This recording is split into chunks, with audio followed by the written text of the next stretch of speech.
Good morning all. खूप दिवसांनी, महिन्यांनी म्हणायला लागेल ना. ठीक आहे.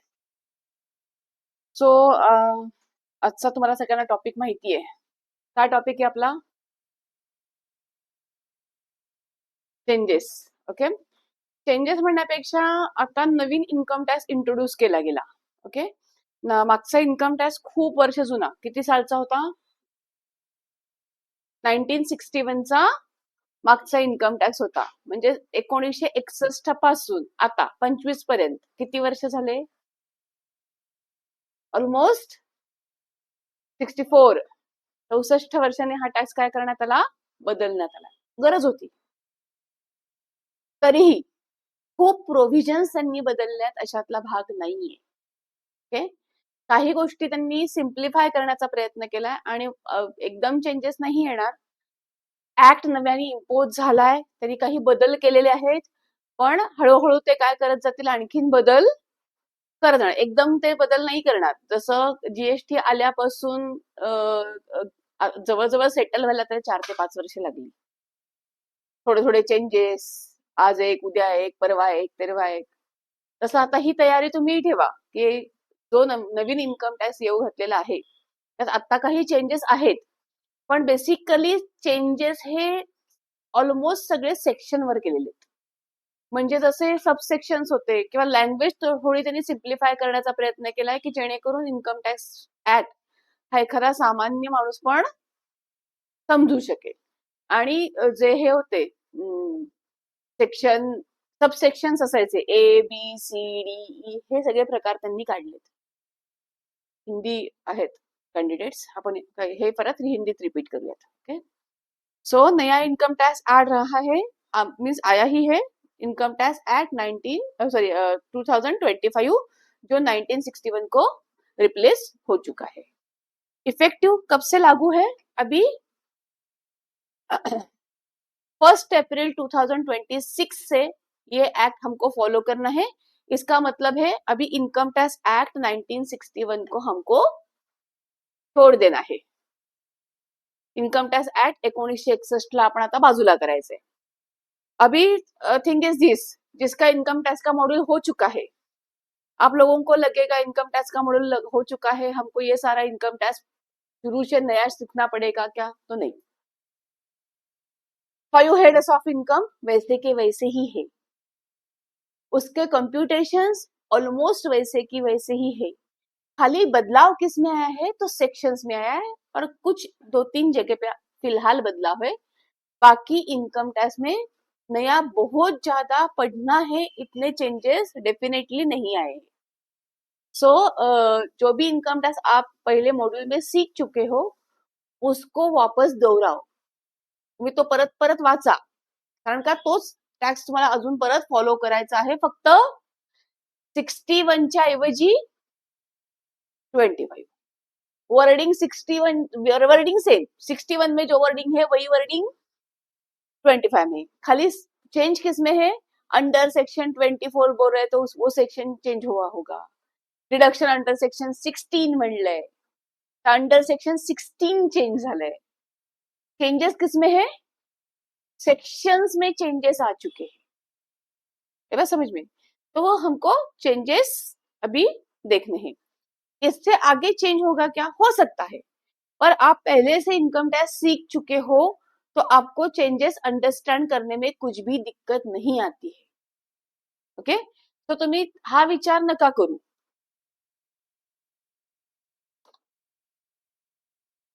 सो इफेक्टिव फ्रॉम 1 अप्रैल 2026. अभी मार्च तो खत्म होने को दो ही दिन बचे हैं. 1 अप्रैल से आपको ये लागू होगा.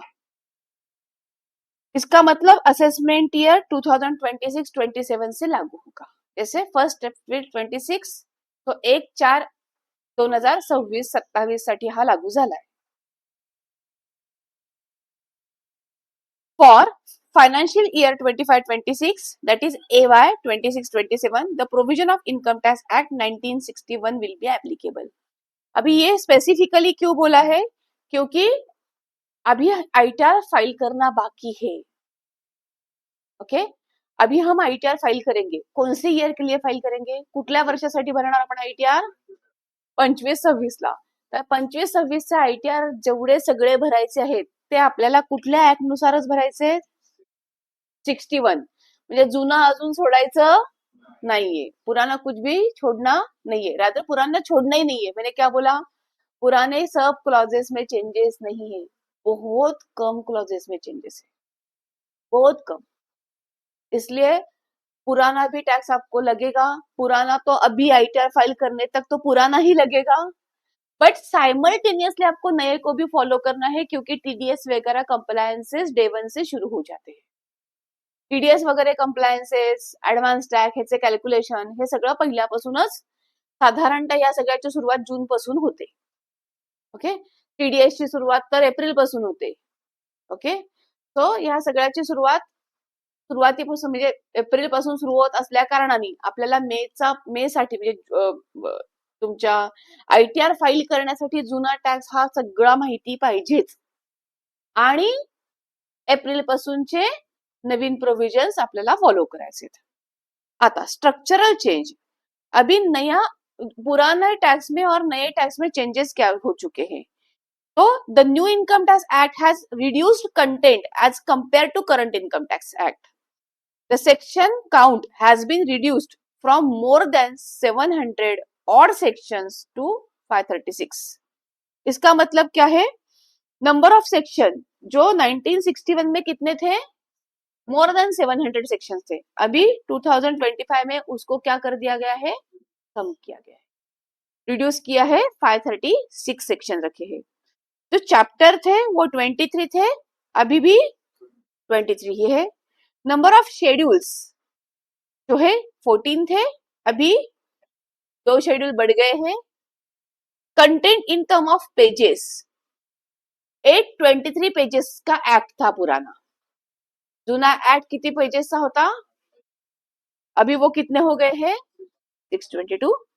इफेक्टिव डेट करंटली एप्लीकेबल है और यह 1 अप्रैल 26 से लागू होगा. सेक्शंस, नंबर ऑफ सेक्शंस 700 पेक्षा जास्ती होते 1961 ला. त्यांनी काय केलेत? सेक्शन्स 536 सेक्शन केलेत. ओके, आपल्याला जुन्यामधले किती सेक्शन माहिती आहेत? तरी त्यांनी 536 पर्यंत रिड्यूस केलेत. चॅप्टर्स 23 आहेत. शेड्यूल्स 14 होते, आता आणखीन 2 शेड्यूलची भर पडली, 16 झालेत. पेजेस आता ऍक्ट वाचायला पूर्वी 823 पानं वाचायला लागायची, आता 622. हमारा इनकम टैक्स का मॉड्यूल 100 पेजेस का ज्यादा से ज्यादा रहेगा, राइट? वो भी पूरा नहीं पढ़ते. 622 कब पढ़ेंगे? तो पढ़ना चाहिए, धीरे धीरे थोड़ा थोड़ा पढ़ना चाहिए. इफेक्टिव डेट 1961 आज भी एप्लीकेबल है, एप्लीकेबल रहेगा 25-26 के रिटर्न फाइल करने तक. और नया एक्ट हमको 1 अप्रैल 2026 से एप्लीकेबल करना है क्योंकि उधर से ही वो एप्लीकेबल हो रहा है. नाउ सबसे पहला जो चेंज है इसमें, सगळ्यात पहिला चेंज, ओके, तो झालाय तो प्रीवियस ईयर आणि असेसमेंट ईयर मध्ये. सबसे पहला जो चेंज हुआ है वो क्या हुआ है? किधर हुआ है? Previous year end assessment year. Section 3 definition of tax year. Section 3 definition of tax year अभी सेक्शन 3 ही है, उसमें चेंज नहीं हुआ है, पर टैक्स ईयर की डेफिनेशन चेंज हुई है. अभी टैक्स ईयर की डेफिनेशन क्या चेंज हुई है? So removal of a concept previous year end assessment year, वो चेंज हुआ है. क्या चेंज हुआ है? प्रीवियस ईयर असेसमेंट ईयर ह्याच्यामध्ये चेंज हुआ. आता काय आहे? What is previous year? Previous year काय आहे?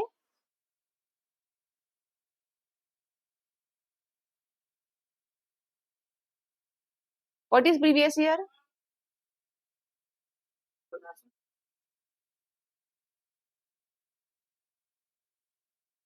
हे उदाहरण झालं. Previous year, correct. अगदी सिंपल भाषेत ज्या इयर मध्ये आपण कमवतो ते प्रीवियस इयर, आणि कमवलेलं इन्कम असेस करतो म्हणजे तपासतो आणि इन्कम टॅक्स रिटर्न फाईल करतो ते म्हणजे assessment. So previous year assessment year ही कन्सेप्टच त्यांनी काढून टाकली, कारण का सगळ्या लोकांना कन्फ्युजन व्हायचं. ओके, त्यांनी आता सिम्पली काय ठेवलंय, tax year. So previous year कळलंय, प्रिव्हियस इयर म्हणजे काय, इन्कम अर्निंग, जिथं आपण इन्कम अर्न करतो. आणि असेसमेंट इयर म्हणजे काय, the year which income is chargeable to tax, जो साल में हम जो अर्न किया हुआ इनकम है उसके ऊपर टैक्स लगाते हैं, वो असेसमेंट ईयर. ये कंसेप्ट अभी क्या हुई है, now the concept is what, the concept is tax year. The assessment year begins where the previous year ends. जब प्रीवियस ईयर खत्म होता है हमारा असेसमेंट ईयर शुरू होता है. 25-26 ये प्रीवियस ईयर खत्म होगा अभी मार्च 31 को, और 1 अप्रैल 26 से 26-27 ये आपका 25-26 के लिए असेसमेंट ईयर होगा. 25-26 या वर्षासाठीचा असणारा असेसमेंट ईयर म्हणजे 26-27. ओके, जे कायमच काय असतं, next year. Return of income need to be file in the assessment year for the income earn in the previous year. जे इन्कम तुम्ही प्रीवियस इयर मध्ये अर्न करणार आहात त्या इयरचं रिटर्न तुम्ही असेसमेंट इयर मध्ये फाईल करता. Okay, this reference create complexity and challenges in determining the period of which the tax previously applied. So इथे प्रीवियस इयर असेसमेंट इयर असं 2-2 वर्ष असल्यामुळे काय होत होतं, कन्फ्युजन व्हायचं लोकांचं. Therefore, the new act introduced the concept of tax year. A separate section elaborates on this content in new act, that is section 3. अभी भी सेक्शन 3 ही है. सेक्शन 3 में उन्होंने क्या बोला है, पीरियड क्या क्या बोला है उन्होंने, tax year, simply tax year. Broadly speaking, the tax year is a financial year. The tax year is a financial year from 1 April to 31 March. That's it. म्हणजे मी टीडीएस कुठलं भरायचंय तर टॅक्स इयरचं भरायचंय, मी इन्कम टॅक्स कुठलं भरायचंय तर टॅक्स इयरचं भरायचंय. वरती tax एकच वर्ष छापून येणार. मी 25-26चा आयटीआर भरणार तर मी 25-26च म्हणायचंय, हे म्हणायचं नाहीये मी 25-26चा आयटीआर 26-27च्या असेसमेंट इयरला भरतीये. असेसमेंट इयर त्यांनी काढून टाकले. ओके, आता फक्त काय म्हणणार आपण, टीडीएस कुठल्या इयरचं भरायचंय, tax year. 26-27 tax year. Income tax कुठलं भरायचंय, 26-27 टॅक्स इयर. कळलं, आता एकच इयर. सगळ्यात त्यांनी काय करून घेतलंय, सिंपल. लिसन, न्यू इनकम टैक्स एक्ट लाने में उनका यही मेन मोटिव था कि लैंग्वेज को सिंप्लीफाई करो, क्रिटिकल जो सबसेक्शन थे उसको भी सिंप्लीफाई करो. अभी फिलहाल यही मोटिव लेके आए, इसलिए कम ही चेंजेस है, पर उन्होंने ज्यादातर चेंजेस फिलहाल शुरुआत में किए हैं वो सेक्शंस में किए. टैक्स ईयर हे सगळ्यांना कळालंय. म्हणजे पहिला बदल, फर्स्ट चेंज जो हो चुका है वो क्या हो चुका है, असेसमेंट ईयर प्रीवियस ईयर हट गया एंड उसके बदले में खाली क्या आया है, टैक्स ईयर. अभी हमको लैंग्वेज क्या बोलनी है, जो 1 अप्रैल से 31 मार्च तक रहेगा और उस वही इनकम कमाएंगे और वही ईयर का ही इनकम टैक्स रिटर्न फाइल होगा. अगले दूसरा ईयर बोलने की जरूरत नहीं. दूसरा, बजट में ड्यू डेट्स में चेंजेस आए हैं. दूसरे चेंजेस अभी ये 26 के लिए नहीं है, वो 1 एप्रिल जे काय आपण चेंजेस शिकतो ना, तर हे धरून चालाल 25-26 साठी. ये चेंजेस 25-26 के लिए नहीं है. जो भी चेंजेस आज हम सीख रहे हैं वो 1 अप्रैल 26 से लागू है, यानी कि ह्या ड्यू डेट्स 27च्या असणार आहेत. कळलं, या ड्यू डेट कसल्या असणार आहेत, 27च्या. आपण 1 एप्रिल 26 साठी शिकतोय. आता ह्या ड्यू डेट आत्ताच्या आयटीआर फाइल साठी वापरायच्या नाहीत. ओके, अभी ड्यू डेट में चेंजेस क्या लेके आए हैं वो, आईटीआर 1 और 2 के लिए 31 जुलाई. प्रीवियसली क्या था, प्रीवियसली जिनको टैक्स ऑडिट नहीं था उन सब लोगों को आईटीआर का ड्यू डेट 31 जुलाई था. देन उसमें 1, 2, 3, 4 कोई 1, 2, 3, 4, 5 कोई भी रहते. कळलं, 1, 2, 3, 4, 5 कोणीही असू देत 5 पर्यंत ज्यांना टैक्स ऑडिट नहीं त्या सगळ्यांसाठीच ड्यू डेट काय होती 31 जुलाई। अभी उन्होंने क्या किया है वो सिंपल किया है, आप आईटीआर 1 और 2 मीन बिजनेस वालों को उन्होंने जुलाई तक में नहीं रखा है। उन्होंने क्या किया है आईटीआर 1 2 में जो जितने लोग हैं उनके लिए क्या रहेगा ड्यू डेट 31 जुलाई। आईटीआर 3 4 जिनको ऑडिट नहीं है उनके लिए उन्होंने 1 महीना ज्यादा दिया है। सैलरी वालों को निपटाओ, बाद में बिजनेस वालों को आप कंसिडर करो। यस, आईटीआर 3 4 नॉन ऑडिट वालों के लिए उन्होंने 1 महीना ज्यादा दिया है। 31 अगस्त तक हमको रिटर्न को फाइल करना है। कंपनी के लिए दिया है ड्यू डेट 31 अक्टूबर। असेसी जिनको ऑडिट है उनको भी 31 अक्टूबर दिया है। पुराना भी 31 अक्टूबर ही था, बीच में उन्होंने 30 सितंबर किया था। अभी अक्टूबर में दिवाली आएगी तो आप भूल जाओ।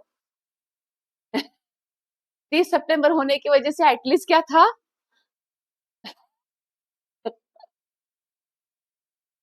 सो हमारे इरा में 31 अक्टूबर ही था डेट, और बाद में वो उन्होंने 30 सितंबर कर दिया था। 30 सितंबर को आपको ऑडिट को निपटाना था।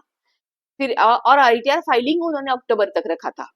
ये दो उस बीच में तो 30 सितंबर तक आपको ऑडिट भी करना था, ऑडिट रिपोर्ट भी फाइल करना था और आईटीआर भी फाइल करना था।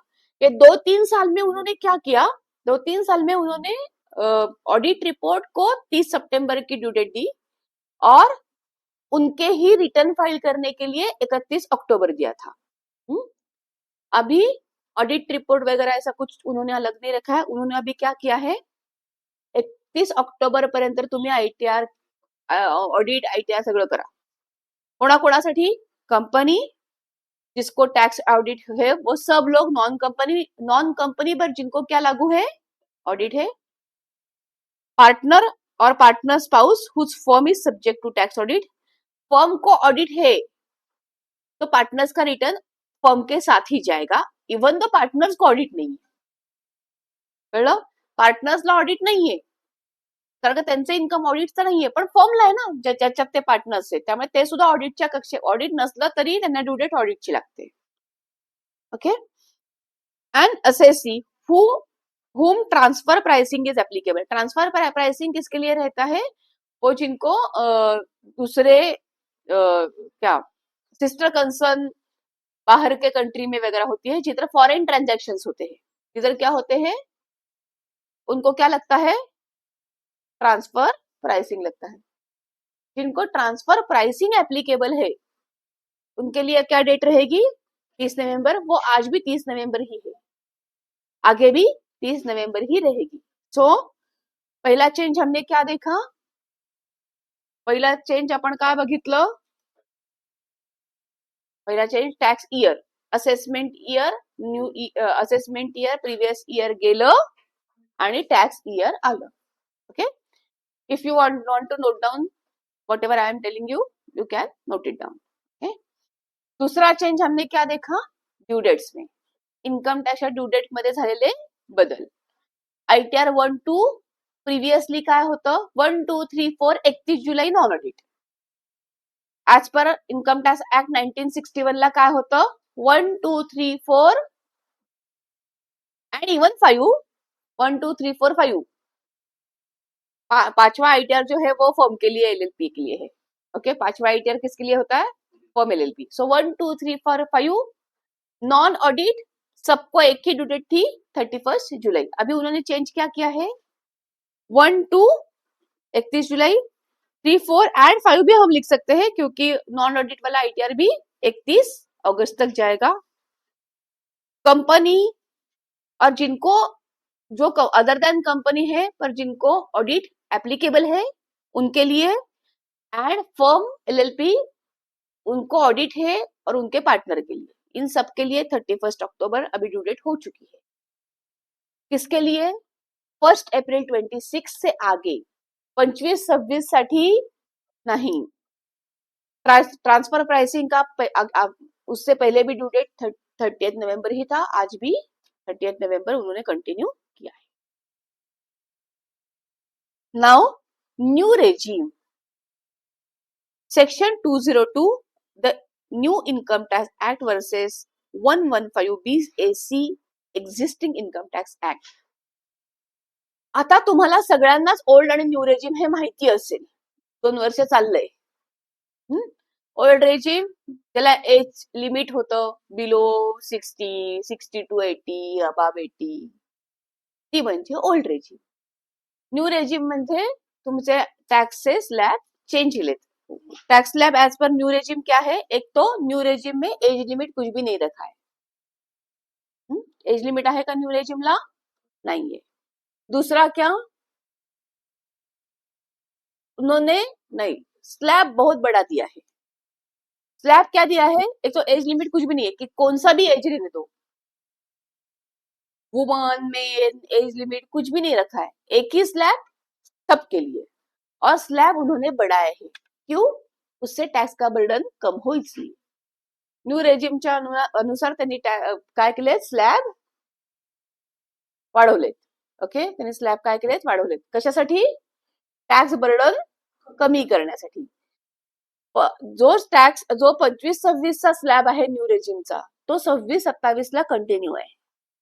25-26 के लिए न्यू रेजिम का टैक्स स्लैब क्या है, 0 to 4 lakh 0%, 4 to 8 5%, 8 to 12 10%, 12 to 16 किती, 5चा पाडा म्हणायचा आहे.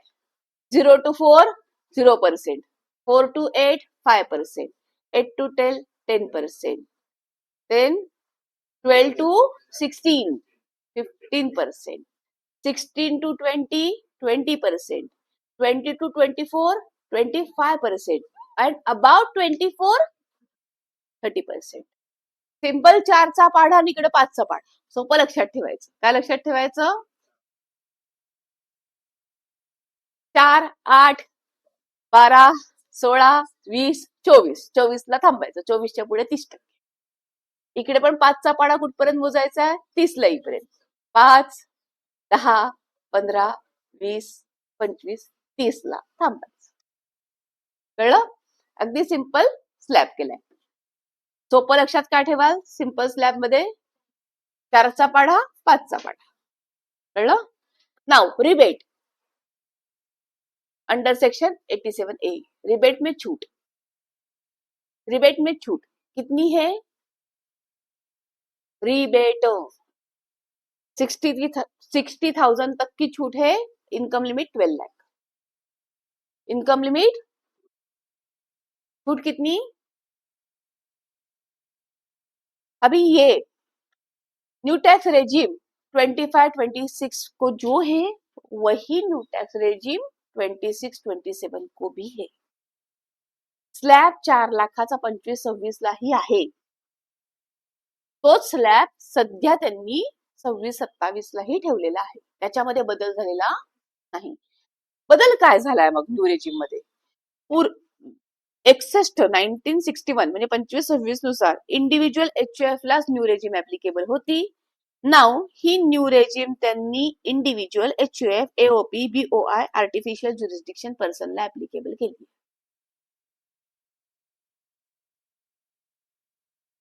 आई रिपीट, न्यू रेजिम किसको थी, इंडिविजुअल HUF. अभी यही न्यू रेजिम, यही टैक्स का स्लैब किन लोगों को उन्होंने एप्लीकेबल किया है, individual HUF, association of person, body of individual end artificial jurisdiction person. ये लोगों को उन्होंने न्यू रेजिम को अप्लाई किया है. 25-26 में ओनली 2 लोगों को था इंडिव्हिज्युअल HUF. फरक कळलाय न्यू रेजिम मधला फरक. पहिला फरक काय, दोघांनाच न्यू रेजिम ऍप्लिकेबल होती, इंडिव्हिज्युअल HUF. हीच न्यू रेजिम आता कोणाकोणाला ऍप्लिकेबल आहे, individual HUF BOI AOP artificial jurisdiction person.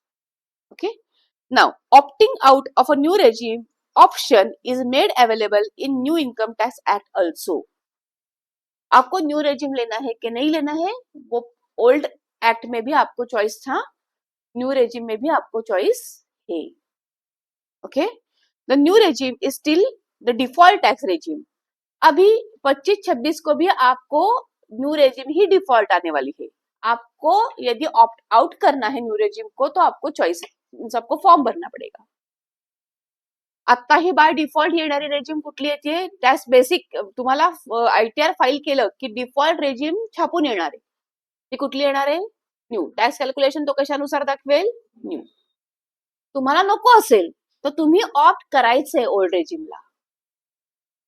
Okay, same त्यांनी नवीन इन्कम टॅक्स मध्ये अजूनही ते एक्झिस्टिंग तसंच ठेवलंय. तुम्हाला चॉईस आहे, बोथ रेजिम घेण्याची चॉईस आहे, पण बाय डिफॉल्ट रेजिम कुठली छापून येणार, न्यूज. तुम्हाला नको असेल तर तुम्हाला तो फॉर्म भरावा लागेल. Okay, broadly speaking, deduction not available under section 115 BAC of existing income tax act are also not available under section 202 under the new income tax act. New regime 1961 जी आपण बघतोय त्यात सुद्धा त्यांनी डिडक्शन्स काढून टाकलेत. जसं की तुम्ही HRAचं डिडक्शन नाही घेऊ शकणार आहात, पीटीचं डिडक्शन नाही घेऊ शकणार आहात, एंटरटेनमेंट अलाउन्सचं डिडक्शन नाही घेऊ शकणार आहात, एज्युकेशन अलाउन्सेस वगैरेचं डिडक्शन नाही घेऊ शकणार आहात, ATC टू ATUचे डिडक्शन्स नाही घेऊ शकणार आहात, डिडक्शन अंडर सेक्शन 24 हाऊस प्रॉपर्टीचं इंटरेस्टचं डिडक्शन नाही घेऊ शकणार आहात. ना तुम्ही 25-26 रिटर्न भरताना घेऊ शकणार नाही, ना तुम्ही 26-27 रिटर्न भरताना घेऊ शकणार आहे. कारण का, न्यू रेजिम ठेवली आहे, डिडक्शन तेव्हाही घेता येणार नाहीयेत आणि आजही घेता येणार नाहीच आहेत. कळलं? न्यू रेजिम आहे अशी आलेली आहे. थोडक्यात काय, न्यू रेजिम आहे अशी आली आहे, फक्त वाढ काय झाली आहे, इंडिव्हिज्युअल HUF च्या ऐवजी individual HUF BOI AOP artificial jurisdiction person हा एक बदल झालेला आहे. बाकी न्यू रेजिमचा slab same, rebate option same, deductions नाही मिळणार हेही सेम, नाही मिळणार हेही same. Okay. However, deductions available under section 115 BAC are still made available under the new income tax act. जो डिडक्शन पहले थे 115 BAC च्या अंडर, काही डिडक्शन्स अवेलेबल आहेत आताही 25-26 ला, ते 26-27 लाही ऍप्लिकेबल असतील. जे ऍप्लिकेबल आहेत ते कंटिन्यू ठेवलेत, जे ऍप्लिकेबल नाही आहेत ते पुढे पण ऍप्लिकेबल नाहीच. कळलं? जे आहेत, जसं for example employer's contribution towards NPS is applicable in new regime. For 25-26 new रेजिमलाही एम्प्लॉयरचं कॉन्ट्रीब्युशन NPSचं डिडक्शन, त्याचं डिडक्शन मिळणार आहे, हे डिडक्शन अवेलेबल आहे. तसं ते डिडक्शन 26-27 ला सुद्धा अवेलेबल असणार आहे. म्हणजे थोडक्यात काय, अगदी ह्याची समरी काय सांगता येईल, न्यू रेजिम पहिलं जसं होतं, जे डिडक्शन नॉट अलाउड आहेत ते नॉट अलाउड तसेच ठेवलेत, जे डिडक्शन अलाउड आहेत ते डिडक्शन अलाउड तसेच ठेवलेत. फक्त बदल काय करण्यात आला, तिथे 2 होते, इथे ती स्कीम 4 लोकांना ऍप्लिकेबल आहे. हाच एवढा फरक आहे. कळलं? Tax payer can also claim refund after. आता हा एक महत्वाचा मुद्दा त्यांनी ऍड केला, खूप इंपॉर्टेंट पॉइंट है. हाँ, अभी जब हमारी ड्यू डेट हो जाती है, इवन लेट फाइल करने की भी ड्यू डेट खत्म होती है. लास्ट ईयर तक वो ड्यू डेट क्या थी, ITR आप लेट भी फाइल करते हो तो ड्यू डेट क्या थी, 31 डिसेंबर. ओके, 31 डिसेंबर ही तुमची last income tax return file करायची तारीख होती, इवन बिलेटेड. इवन वंस आपका 31 डिसेंबर क्रॉस हो जाता है तो आप रिटर्न फाइल कर सकते थे क्या, नहीं कर सकते थे.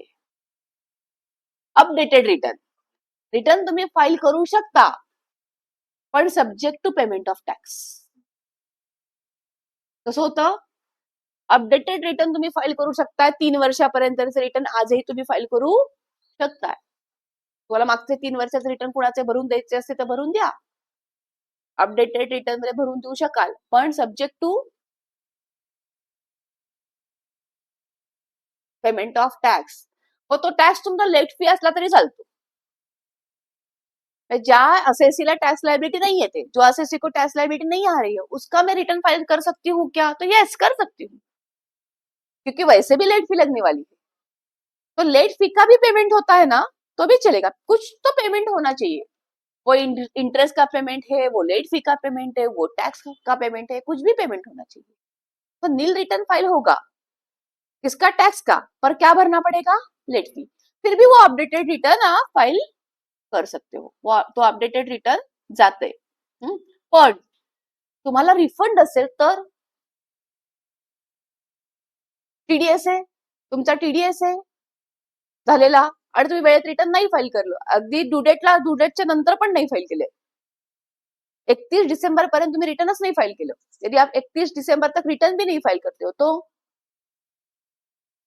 तो रिटर्न फाइल कर सकते हो पर रिफंड क्लेम नहीं कर सकते. पर उन्होंने अभी क्या किया है? The tax payer can also claim refund after filing of income tax return after due date. Previously we cannot claim. हा खूप मोठा आणि महत्वाचा बदल आहे. लिसन. माझ्या माहितीतले लोक आहेत की ज्यांना हे माहितीच नव्हतं की टीडीएसचं डिडक्शन झालंय, तर आपण रिफंड क्लेम करायचा असतो आणि म्हणून बुडलेत. असे लोकांची संख्या कमी नाहीये आणि मोठ्या रकमेचे रिफंड बुडलेले पण लोक आहेत. तुम्हाला ऐकून पण आश्चर्य वाटेल. We are learning income tax. आपल्याला इन्कम टॅक्स माहितीये, आपण तो शिकतोय, म्हणून आपण म्हणू शकतो अरे रिफंड घ्यायचा ना. पण ज्याला इन्कम टॅक्सचा आय पण माहिती नाहीये, आपण त्याच्याकडनं एक्सपेक्ट नाही करू शकत की त्याला हे माहिती पाहिजे की रिफंड मिळतो. आणि विचार करा, असा किती लोक, मुळात इन्कम टॅक्सच अवेअरनेस किती लोकांना आहे, म्हणजे माहित नसलेले लोक किती, त्याची गणितीच नाही. इतने लोग हैं जिनको मालूम ही नहीं है कि हमको वो डिडक्ट किया हुआ टीडीएस को वापस सरकार देती है, यही मालूम नहीं है. उनको लगता है कि ये मेरी फॉर्मेलिटी है, वो खर्चा है. उनको क्या लगता है? ये मेरी फॉर्मेलिटी है, ये मेरे लिए क्या है? खर्चा है. त्यांचं बुडून जायचं. त्यांना कधीतरी कळायचं, कोणतरी लक्षात घ्या, कोणतरी कोणाला तरी काहीतरी सांगणारा असतो. मी तुला शहाणं केल्यानं तू दुसऱ्याला शहाणं करायला जाणार, बरोबर आहे का नाही? आपण आपलं नॉलेज शेअर करतो. आपल्याला कळलंय, अरे तुला माहिती का मी रिफंड घेतला. मग त्याला प्रश्न पडतो, अरे रिफंड घेतला म्हणजे तू सरकारने मला पैसे दिले, कस काय? ते आपला टीडीएस होता ना, तो परत मिळतो. मग तो जागा होतो. हो का? मी पण विचारतो, तू कुणाकडे गेला होतास? इकडे इकडे. आता तो जर माझ्याकडे आला आणि 31 डिसेंबर तारीख उलटून गेलेली असेल, मी काय म्हणणार? त्यांनी 31 डिसेंबरच्या आत घेतला म्हणून त्याला मिळाला, तुला आता मिळणार नाही. हा माझा फायनल वर्ड. कारण का? क्लॉजच काय? आफ्टर ड्यू डेट आपको रिफंड. सरकार किती श्रीमंत झालं असेल विचार करा. आता खूप पॉझिटिव्ह गोष्ट आहे की तुम्ही आयटीआर बिलेटेड जरी भरलात, अपडेटेड जरी भरलात, तरी तुम्हाला आता काय मिळणार आहे?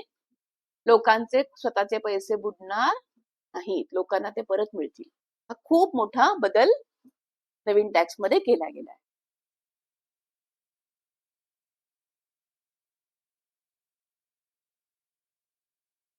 हा ऑप्शनच नाहीये.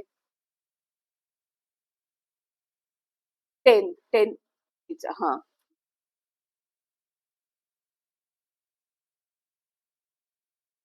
जनरली कसं आहे माहितीये का, बिझनेसमॅनला एकदा रेजिम चेंज केल्यानंतर परत मागे नाही जाता येत. Salaried person can switch. कळलं? पण ऍज पर माय ओपिनियन, माझ्या ओपिनियन नुसार जो काही 25-26 ला स्लॅब चेंज झालाय, त्याचं कंपॅरिझन जुन्या स्लॅब बरोबर करणंच अशक्य आहे. कारण का त्यांनी इतका लेंदी स्लॅब दिलाय, इतका मोठा रिबेट दिलाय. अगदी तुम्ही सगळे डिडक्शन जरी घेतले ओल्ड मध्ये, तरीही टॅक्स लायबिलिटी दोन्ही कमी येते. कळलं? सगळे. माझ्याकडे आता अगदी उदाहरण पण तुम्हाला दाखवणं शक्य आहे कदाचित.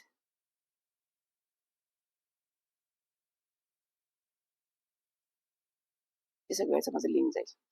तुम्हाला मी हे झालं की एक उदाहरण दाखवेन आपलं डिस्कस करून झालं की तुम्हाला त्याच्यात कळेल की सगळे डिडक्शन आहेत. अगदी इंटरेस्टचं पूर्ण 2 लाखाचं डिडक्शन आहे, एटीसी, एटीयू, एटीई, भरमसाठ डिडक्शन आहे. स्टील तुमची टॅक्स लायबिलिटी न्यूनी कमी येते. त्यामुळे 25-26 लाच ओल्ड रेजिम रिटेन करणाऱ्यांचं प्रमाण अतिशय नगण्य असेल.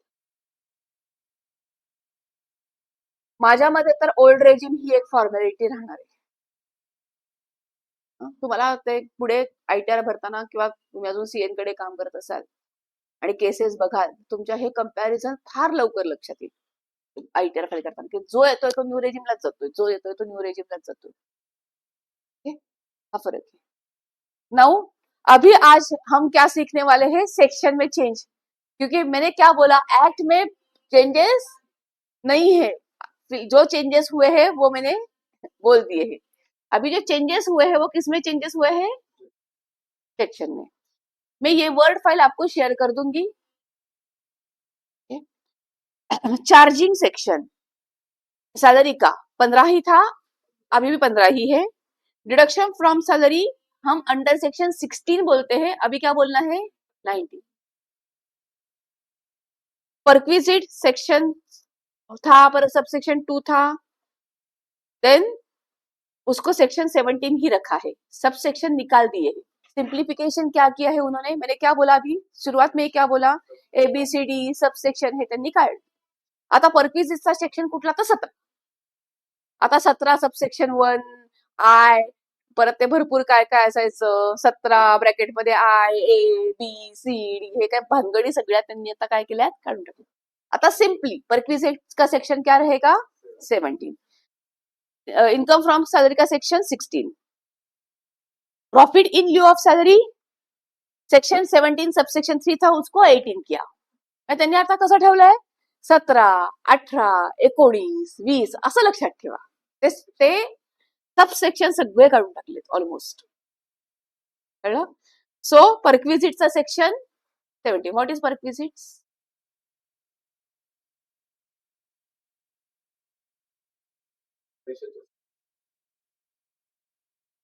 Addition to the salary. सोपी भाषा, perquisite is what, addition to the salary. तुमच्या हातात येणाऱ्या सॅलरी म्हणजे अलाउन्सेस बिलाउन्सेस सगळं सगळं सगळं सोडून सॅलरी व्यतिरिक्त तुम्हाला जे काही मिळेल, मग लॅपटॉप मिळाला, परक्विजिट. कळलं. तुमचं मोबाईलचं बिल कंपनी भरणार आहे, परक्विजिट. तुमचे वाचलेले पैसे, परक्विजिट. आणखीन सोपी भाषा, तुमचे वाचलेले पैसे, परक्विजिट. त्याचा सेक्शन पहिल्यांदा होता सेक्शन सबसेक्शन 2, 17 सबसेक्शन 2 होता, तो आता 17 झाला है. Profit in lieu of salary का मतलब होता है सैलरी से रिलेटेड हुआ प्रॉफिट. सैलरी में नहीं ले सकते उसको, पर सैलरी से रिलेटेड है. फॉर एग्जाम्पल की मैन इंश्योरेंस पॉलिसी, एग्जाम्पल में क्या बोल सकते हैं, की मैन इंश्योरेंस पॉलिसी. लिसन, मैंने हाईलाइटेड सेक्शंस लिए हैं, बहुत सारे सेक्शंस में चेंजेस है, पर हमको जो डेली यूज करने हम कर सकते हैं वही सेक्शंस मैंने चेंजेस को लिए हैं. ओके. सॅलरी में और भी सेक्शन्स है जिसमें क्या हो चुका है, चेंज हो चुका है. मी हे पहिल्यांदाच क्लिअर करते, कारण का बदल भरपूर आहेत. आपण एवढे बघितले 300-400 सेक्शन्स बघणं पॉसिबल नाही, पण रोज वापरायला लागणार आहेत ते सेक्शन्स मात्र मी सगळे कव्हर केले. तो कीमैन इंश्योरेंस पॉलिसी का मतलब क्या होता है, की पर्सन की पॉलिसी निकाली जाती है. ओके. किसके लिए निकाली जाती है, यदि बिजनेस में कुछ वो की पर्सन की डेट का इम्पैक्ट बिजनेस प्रॉफिट पे हो सकता है, इसलिए कीमैन इंश्योरेंस की पॉलिसी कंपनी निकालती है, प्रीमियम भी कंपनी पे करती है. और सिमिलरली कंपनी उसका एक्सपेंस भी दिखाती है, जो भी प्रीमियम कंपनी पे करेगी, जो काही प्रीमियम कंपनी पे करेल त्याचा कंपनी काय दाखवते, खर्च पण दाखवते. आणि कंपनी रादर स्वतःसाठीच ती पॉलिसी काढते. उद्या त्या की पर्सनची डेट झाली तर येणाऱ्या पैशातनं नवीन पर्सन शोधेपर्यंतचं टाइम स्पॅन मध्ये जे नुकसान होणार आहे ते भरण्यासाठी, किंवा जे डेट्स पेएबल आहेत ते पे करण्यासाठी, म्हणून त्या पॉलिसीच्या पैशांचा वापर करायचा. जर समजा नाही लागले ते पैसे आणि कंपनीने की पर्सनच्या घरच्यांनाच दिले, तर की पर्सननी स्वतःनी पॉलिसी काढली होती का, की पर्सननी स्वतःनी प्रीमियम भरला होता का, नाही. म्हणजे घरच्यांना मिळालेले पैसे फुकट आहेत, तर ते टॅक्सेबल आहेत. आता की पर्सनची तर तेच झाली, तर त्याचं इन्कम फ्रॉम सॅलरी तर नाही म्हणता येणार, जे सॅलरीच्या स्ट्रक्चरमध्ये नाही येणार. मग मग घरच्यांनी त्याचं रिटर्न फाईल करायचं. जो काही त्यांना की इन्शुरन्सचा पैसा घरच्यांना मिळणार आहे, तो घरच्यांचं काय झालं, इन्कम. पण डिरेक्टली घरच्यांचं नाही, त्या की पर्सनचंच इन्कम एक प्रकारे, जे घरी आले. ओके, मग घरच्यांनी की पर्सनचा आयटीआर फाईल करायचा आहे as a representative of a person म्हणून, as a representative of assessee म्हणून आपण. ओके, आणि त्यात हे इन्कम काय म्हणून दाखवायचंय, profit in lieu of salary. उसका सेक्शन था 17 सबसेक्शन 3, अभी उसका सेक्शन उन्होंने क्या किया है 18. ओके, ग्रेचुइटी सेक्शन 10 सबसेक्शन 10 था, उन्होंने क्या किया है, शेड्यूल 3 रखा है ग्रेचुइटी के लिए. Okay, schedule 38. Commuted pension section 10 subsection 10A था, उन्होंने सेक्शन 19 किया है. टेबल एंट्री, डिडक्शन का टेबल एंट्री होगा 8. लीव एनकैशमेंट, लीव एनकैशमेंट, आपका लीव, आपने छुट्टियां नहीं ली तो आपको उसको पैसा मिलता है, उसको बोला जाता है लीव एनकैशमेंट. उसका इनकम का सेक्शन था 10 सबसेक्शन 10AA, उन्होंने सेक्शन 19 में रखा है.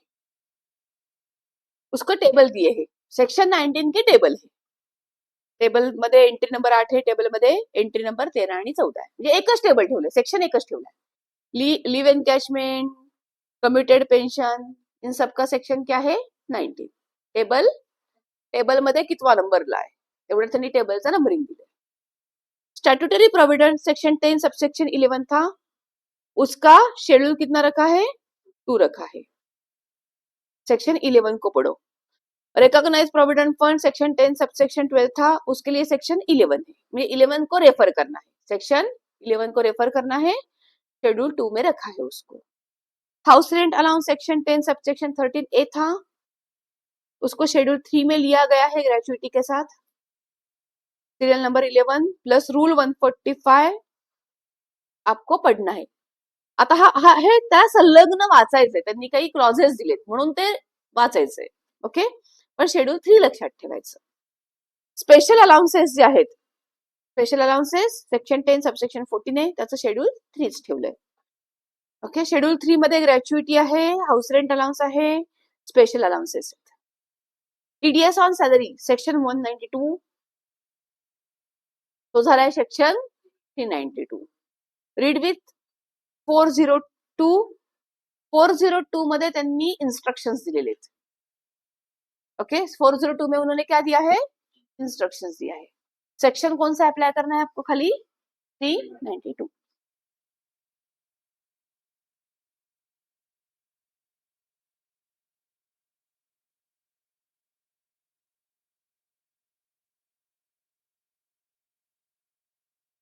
इंपॉर्टेंट चेंज क्या है अभी सैलरी में, चिल्ड्रन एजुकेशन अलाउंस का deduction 100 rupees per child per month था. उसमें मैं हमेशा बोलती थी, जब मैंने टैक्स सिखाया है, हाँ, तब मैं हमेशा जब जब जब कितने बैचेस को मैंने इनकम टैक्स सिखाया है, वो सब बैचेस मैंने ये सेंटेन्स दोहरा है की मी एमकॉमला हेच लिहिलं होतं. तेव्हापासून ते मला फार आनंद झाला हे बदलला. होईल चेंज, मी म्हणलंच होतं, कारण का 100 रुपीज एज्युकेशन राहिलंय का, 100 रुपीज पर मंथ पर चाइल्ड. 1200 रुपयात सरकारी शाळेत पण नाही शिकवत आहेत आता. एवढं डिडक्शन मी सांगितलं ना, मी माझ्या एमकॉमच्या पेपरला जे डिडक्शन आहे चिल्ड्रन एज्युकेशनचं अलाउन्स दिलं होतं, ते मी आता अगदी परवा, आता माझी जी इन्कम टॅक्सची बॅच चालू आहे त्याच्यातही मी तेच शिकवलंय. कारण का 25-26 पर्यंत तेच आहे. 26ला त्यांनी चेंज केला, त्यांनी दिलंय 3000 पर मंथ पर चाइल्ड, 100 वरनं 3000, जरा रिझनेबल आहे.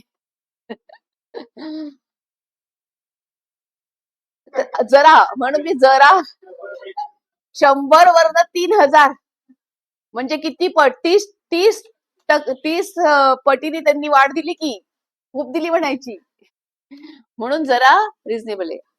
3000 पर मंथ पर चाइल्ड म्हणजे 12 महिन्याचे किती झाले, 36,000चं डिडक्शन मिळणार आहे आता, जे किती होतं 1200. 1200 आणि 36,000 मध्ये खरंच ड्रास्टिक फरक आहे. सिमिलरली त्यांनी हाऊस रेंट अलाउन्स पण त्यांनी 9,000 पर मंथ केलाय. Sorry, hostel allowance. Hostel allowance पण 300 पर मंथ होता. कळलं? तर त्यांनी आता काय केलाय, 9,000 पर मंथ म्हणजे 12 महिन्याचा. तेवढं डिडक्शन ठीक आहे. तेवढा हॉस्टेलचा खर्च वर्षाचा साधारणतः 2.5 लाख आहे. ओके, खाण्या राहण्या सगळ्या सकट हॉस्टेलचा खर्च किती आहे साधारणतः? तेवढं बरं, 50% तरी डिडक्शन, नियर 50% तरी डिडक्शन मिळते. हे म्हणजे किती होतं? 300 रुपयांनी 12 महिन्याचे किती होतात? 3600चं डिडक्शन हॉस्टेलला घेतात 2-2 लाख. So हे आता काहीतरी काय झालंय, वाट बघत होते मी ह्याची अनेक वर्ष. सो वो डिडक्शन में चेंज हुआ है सैलरी में. हाउस रेंट अलाउंस में एक ही चेंज हुआ है, 50% के कैटेगरी में कुछ सिटी को बढ़ाया है. वो सिटी पहिले की सिटी थी मुंबई. मग आता हाऊस रेंट अलाउन्सला मी पुणे नव्हतेच घेत. मुलं म्हणायची मला, मॅडम झाली की आता पुणे मेट्रो सिटी. मी म्हणायचे अजून त्यांनी कायद्यात नाही आणलं, भले मेट्रो धावतीये, पण 26 पासून त्यांनी पुण्याला मेट्रो सिटी मध्ये आणलं. Okay, Pune is now officially means income टॅक्सच्या कायद्यानुसार पुणे आता मेट्रो सिटी झाली. अजून कोण कोण झालंय? पहिलं कोण कोण होतं? मुंबई, कोलकाता, दिल्ली, चेन्नई एवढेच होते आणि बेंगलोर. आता पुणे, हैदराबाद आणि अहमदाबाद. खरं नागपूरला नाही घेतलं त्यांनी.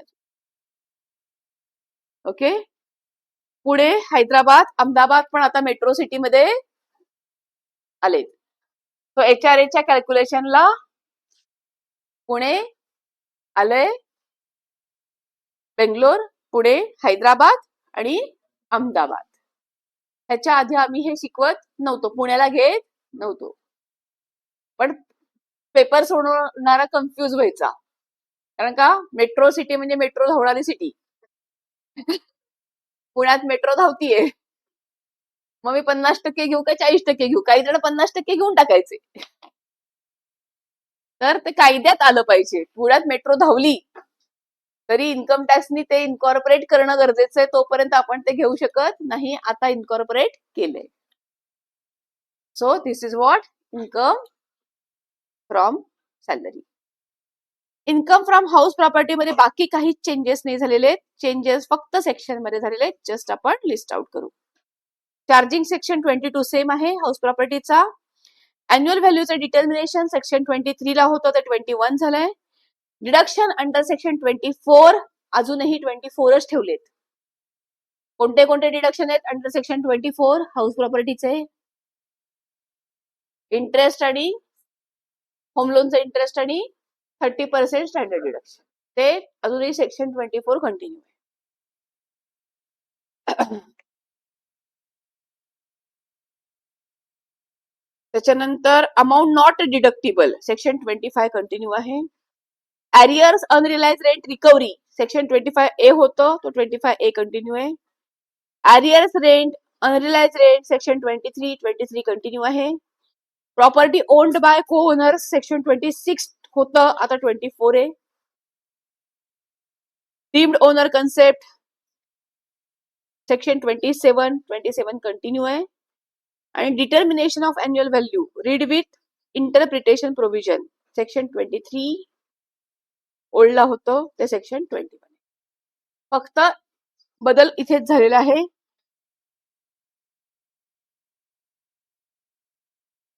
तेच त्यांनी खाली दिलेले, वेगळं काही दिलेलं नाहीये.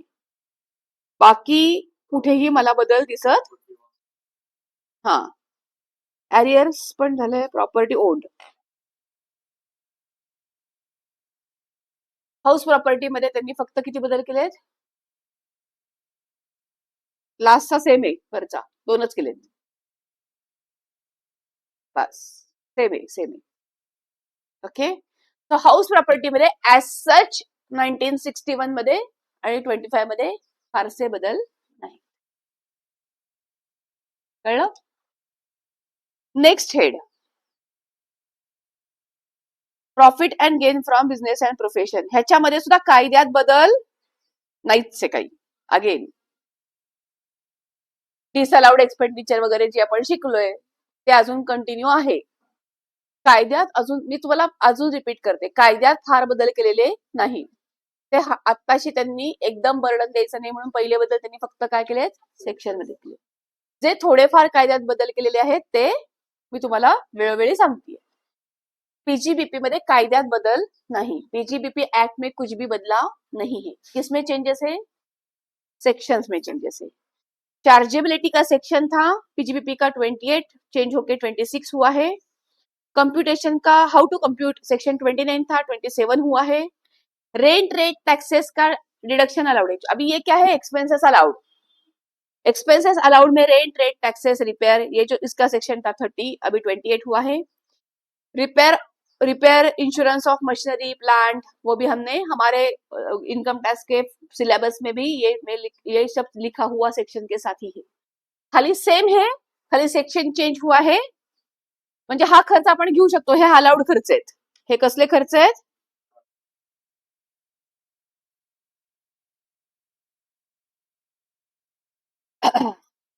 हे सगळेच खर्च काय आहेत, अलाउड. कुठपर्यंत,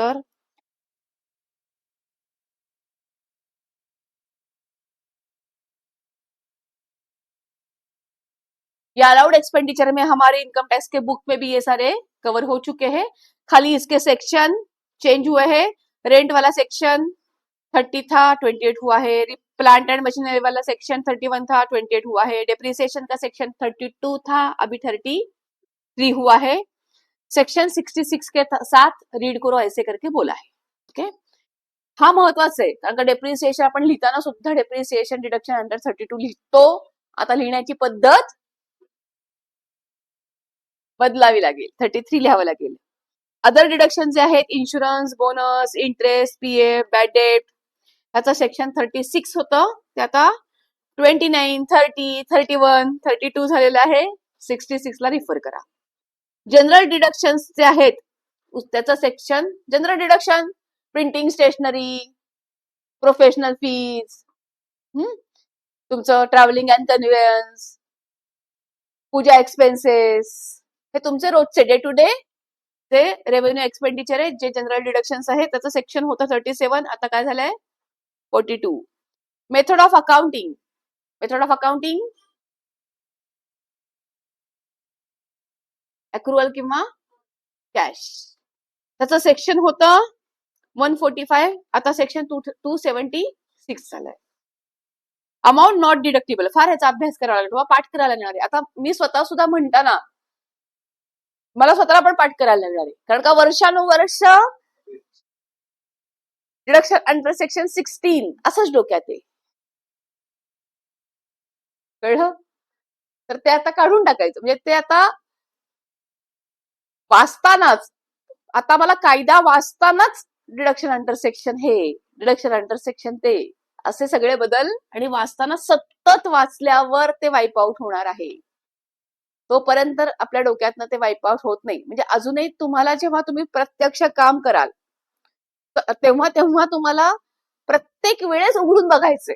हे पाठ करणं शक्य नाही. मी आता तुम्हाला कितीही सांगतेय, शिकवतेय, शिकवून फक्त फायदा तुम्हाला काय होणार आहे ह्याचा, की बदल झालेले आहेत ते आपल्याला बघायचे. सेक्शन्स मध्ये बदल झालेत आणि ते आपल्याला प्रत्येक वेळेस बघायचेत. आता प्रत्येक वेळेस बघायचे.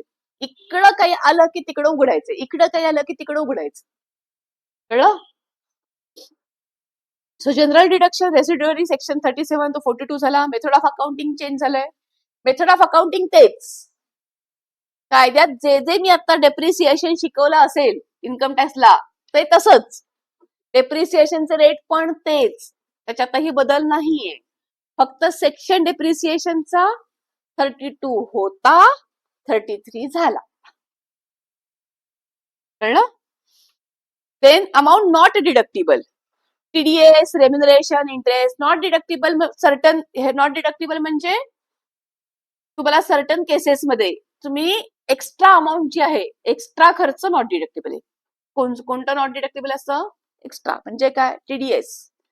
फॉर एक्झाम्पल टीडीएस मी जर करायची विसरले डिडक्ट, समझा प्रोफेशनल फी है 1 लाख, प्रोफेशनल फी कितने का है 1 लाख, उसके ऊपर टीडीएस का रेट कितना है 10% अंडर सेक्शन 194 जे असं म्हणायचं नाही, आता बदललंय.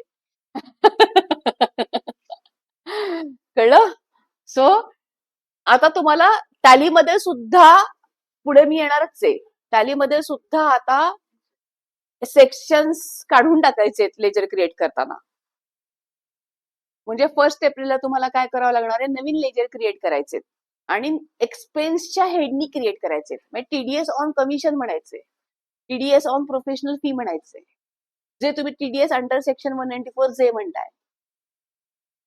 कळलं? ठीक आहे. नाऊ टीडीएस 10% 1 लाखावरती होणार आहे 30,000. रेट सेम आहे, टीडीएस मध्ये सुद्धा रेट मध्ये बदल नाहीत. 25-26 ला जो रेट बदल झालाय तोच रेट बदल 26-27 ला कंटिन्यू. ओके, सेक्शन बदललेत, रेट नाहीच. सो प्रोफेशनल फीला 10% रेट आहे, तो अजूनही 26 ला पण तसाच असणार आहे. सो मी किती टीडीएस करायला हवा होता प्रोफेशनल फीवर 10% 30,000, जो मी करायचे विसरले. तर माझा 30% खर्च नॉट डिडक्टेबल आहे. 30% म्हणजे मला किती 1 लाखाच्या 10% 10,000 मी डिडक्ट करायला हवा होता, पण आता माझं किती नुकसान होणार आहे 30,000चं 30%. म्हणजे मी P&L ला खर्च 70च दाखवू शकते, 1 लाख नाही. तर त्याचा सेक्शन तसंच सेम इंटरेस्ट, पार्टनरचं इंटरेस्ट आणि इंटरेस्ट किती दिला पाहिजे पार्टनरला 12%. तुम्ही जर 14% दिलेला असेल तर 2% काय होता नॉट डिडक्टेबल.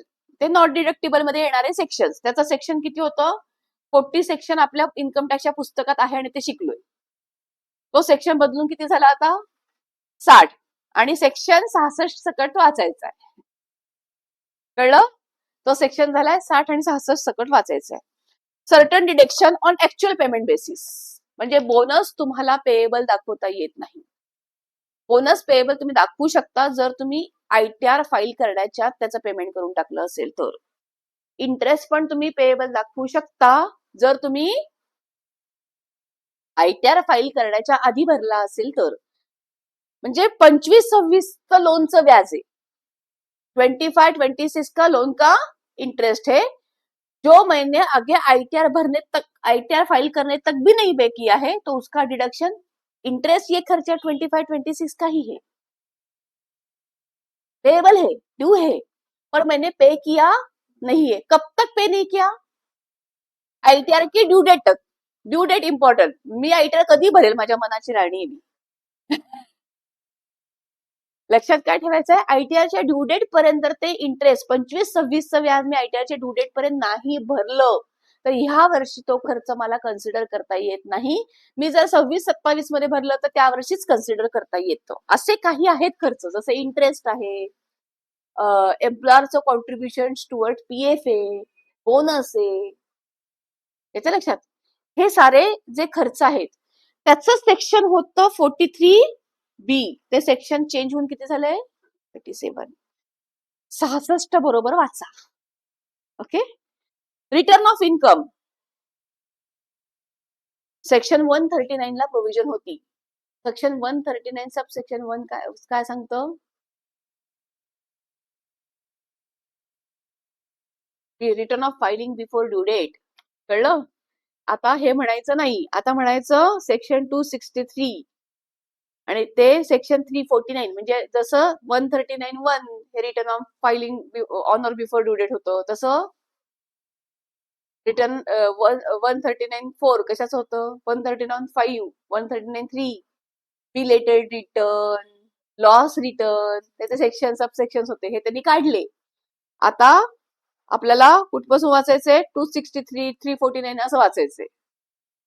139 हा एक सेक्शन नाहीये, 139च्या अंडर सबसेक्शन होते, on or before due date, लॉसचं रिटर्न, रिलेटेड रिटर्न, हे त्याच्यासाठी हे वेगवेगळे सेक्शन्स होते. आता ते बदलून 263 बघा, 349 बघा, हे गेलं. आता म्हणायचं नाही on or before due date 139(1) असं म्हणायचं नाही. आता हे पाठ झालंय.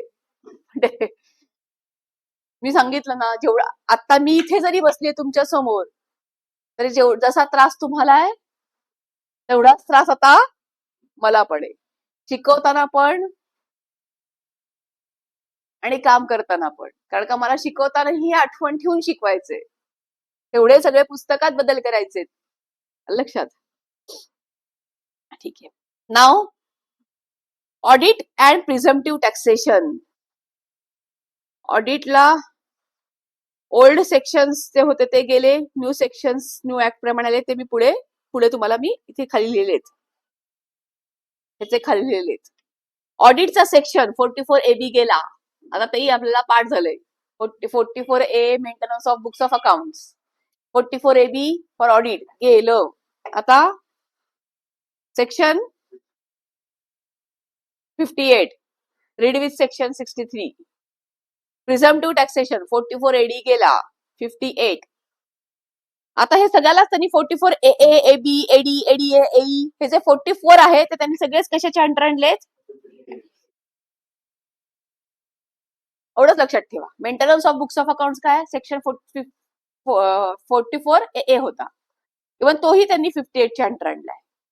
ओके, हे सगळे त्यांनी कशाच्या अंडर आणलेत? 44 AA, AB, AD, ADA, AE हे सगळं त्यांनी कशाच्या अंडर आणलंय? 58. तो 63 सोबत वाचायचा असं लक्षात ठेवायचं. ओके,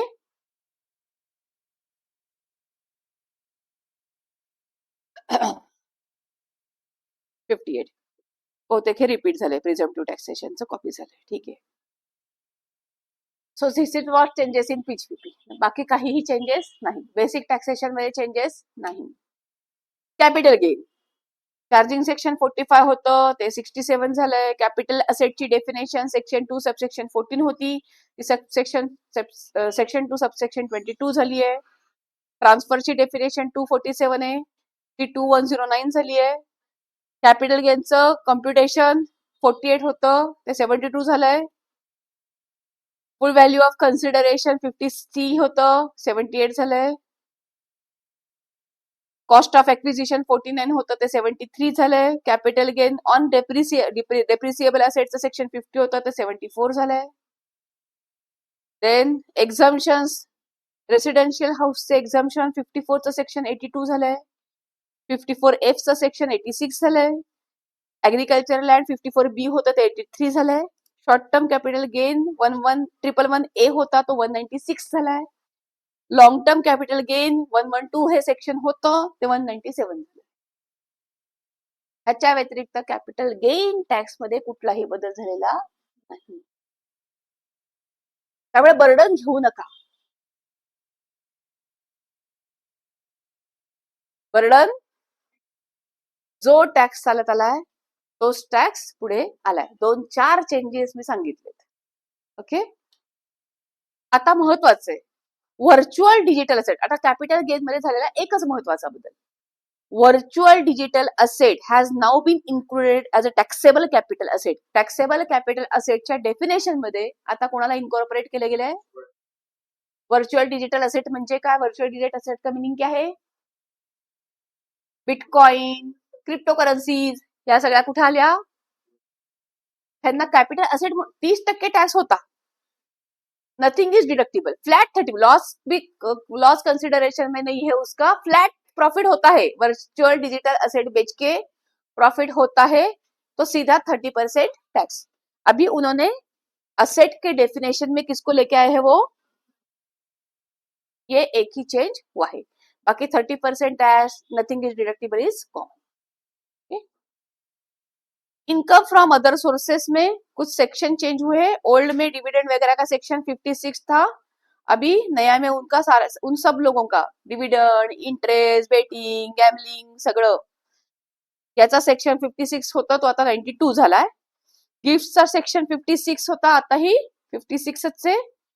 डिडक्शनचा 57 होता आता तो 93 झालाय. बाकी अदर सोर्सेस मध्ये काहीही बदल झालेला. Set off and carry forward of losses मध्ये कुठलाही बदल झालेला नाही. कायद्यात सेक्शन मध्ये बदल परत आता परत म्हणायची सवय. Set off under section 70, set off under section 71. 70चा सेट ऑफ 70चा सेट ऑफ काय आहे? Inter source set off. हाऊस प्रॉपर्टीचा लॉस हाऊस प्रॉपर्टीच्या इन्कमलाच ऍडजस्ट करणं. आणि त्याला इंटरसोर्सला काही एक्सेप्शन होते. काही एक्सेप्शन म्हणजे काय? Long term capital loss short term capital गेनला ऍडजस्ट न होणं. ओके, हा मागचा कायदा पाठ आहे का पहिला? ओके, सो इंटरसोर्स सेट ऑफचे सेट ऑफ कशाचा कशाला होणार आणि एक्सेप्शन काय आहे ते नवीन इन्कम टॅक्सला सेम आहे, त्याच्यात बदल झालेला नाही. सेक्शन 70 होता तो 108 झालाय.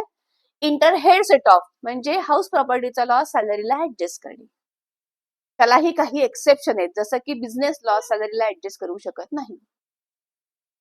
सो एक्सेप्शन तसेच आहेत. कशाचा कशाला ऍडजस्ट होऊ शकणार इंटरहेड ते पण तसंच आहे. सेक्शन 71 म्हणायचे त्याला, आता सेक्शन 109 म्हणायचंय. हाऊस प्रॉपर्टीच्या लॉसची लिमिट 2 लाख 2 लाख तशीच ठेवलेली आहे, बाकी कुठलाही चेंज नाही. कुठला हाऊस प्रॉपर्टीचा लॉस? ओल्ड रेजिमच्या अंडर 2 लाखापर्यंतचा होता तो तसाच आहे, आजही तसाच आहे. ओल्ड रेजिम मध्येच आहे तोही. नवीन इन्कम टॅक्सला सेक्शन मध्ये पण बदल नाही.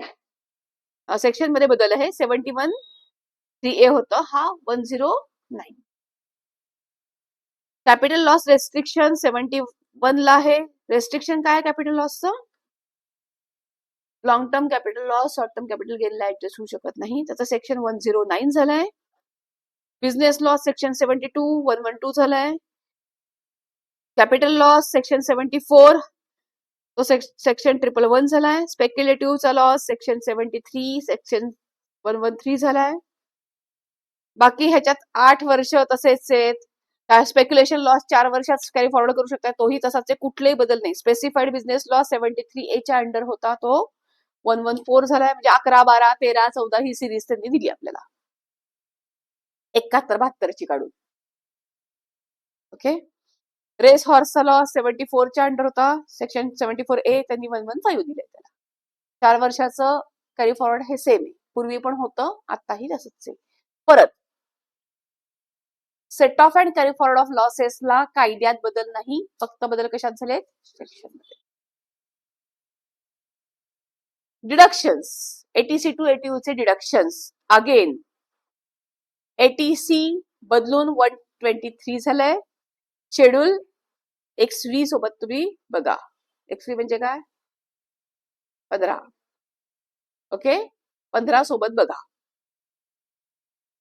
80 CCD जो आहे NPS चा सेक्शन तो 125 वाचा. 80D मेडिक्लेमचा सेक्शन 126 ला वाचा. 80G डोनेशनचा सेक्शन 133 ला वाचा. ओके, सेक्शन मध्ये बदल, लिमिट्स मध्ये कुठलेही बदल करण्यात आलेले नाही आणि ओल्ड रेजिमला डिडक्शन आहेत, न्यू रेजिमला नाहीच ही सुद्धा. ओके, न्यू रेजिम में ये डिडक्शन ओनली एनपीएस का एम्प्लॉयर का डिडक्शन अलाउड है न्यू रेजिम में, वो पहले भी था आज भी है. 80C to 80 बाकी का कुछ भी डिडक्शन न्यू में नहीं थे, आता पण नाहीये. ओल्डला आहेत, आताही आहेत. ओके, अग्निवीरच्या कॉर्पस फंडचं डोनेशन न्यू मध्ये अलाउड आहे, पूर्वी होतं आताही आहे. सेक्शन्स बदलले. TDS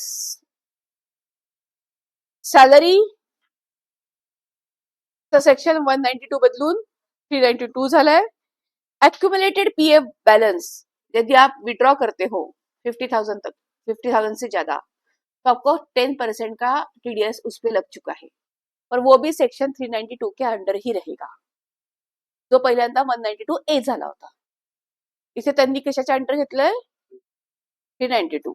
okay, salary related section कौन सा है? 392. अदर देन सैलरी सारे सेक्शन 393 खत्म. ओके, फक्त सिरियल नंबर 1 2 3 हे सिरियल नंबर 1 2 3 काय आहे? त्यांनी टेबल्स दिलेत. Table number 1, table number 2, table number 3, table number 4 table तयार केलेत त्यांनी. कळलं? आता सोपं. सॅलरीसाठी सेक्शन आणि अदर दॅन सॅलरी सेक्शन, हे सगळं गेलं तुमची लिस्ट. 194 आय जे के सगळं गेलं. 392 चं टेबल मधलं सिरियल नंबर 1 2 3 4 5 ते वाचायचं. ओके. बाकी लिमिटेशन्स मध्ये तुमचे बेसिक एक्झम्पशन लिमिट्स आणि रेट मध्ये फरक नाही. जे 25-26 चे फरक झाले तेच कंटिन्यू आहे. जसं की कमिशनचा 25-26 मध्ये झालेला बदल लिमिट 20,000 आणि टीडीएसचा रेट 2% झाला. तो 26-27 ला कंटिन्यू आहे. म्हणजे 15 ची लिमिट होती आणि 5% टीडीएस होता, ते जाऊन टीडीएस 20 ची लिमिट आणि 2% टीडीएस. इमूवेबल प्रॉपर्टीला 2,40,000चं लिमिट होतं, ते 6 लाख झालं. ओके. इमूवेबल प्रॉपर्टीला लिमिट किती होतं? 2,40,000. 25-26 ला 6 लाख झाले, ते कंटिन्यू आहे. ओके.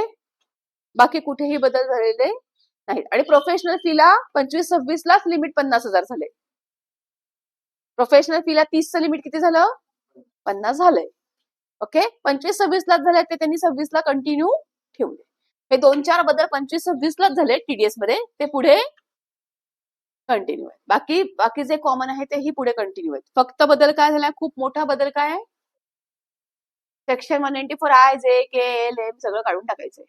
आणि 392 salary, 393 others. TCS section 394.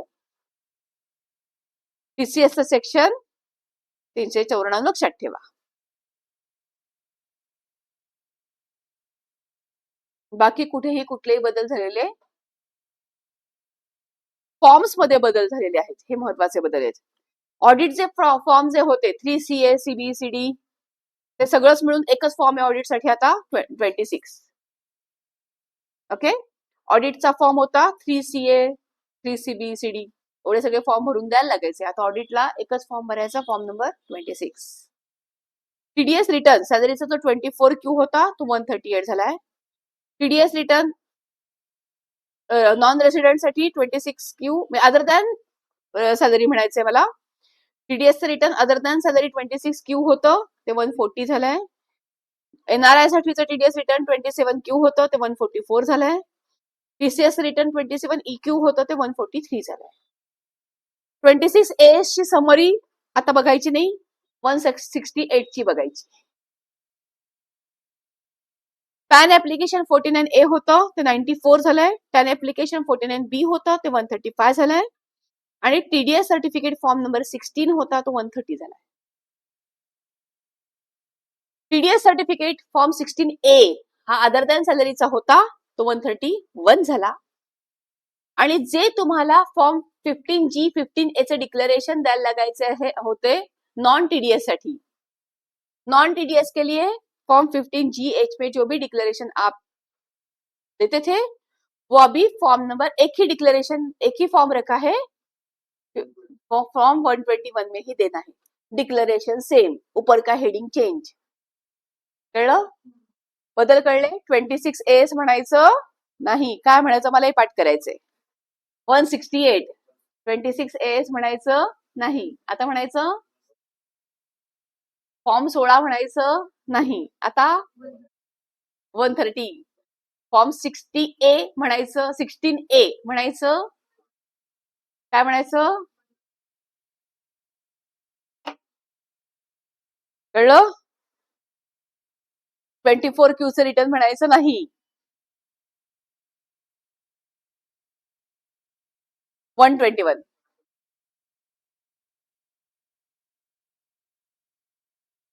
This is what?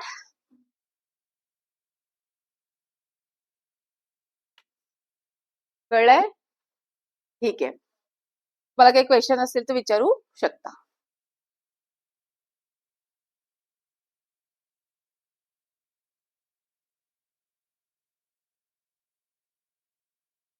हा दाखवा. ठीक आहे. त्याच्या व्यतिरिक्त तुमचे ह्या रिलेटेड काही क्वेश्चन्स काय विचारणार ना तुम्ही?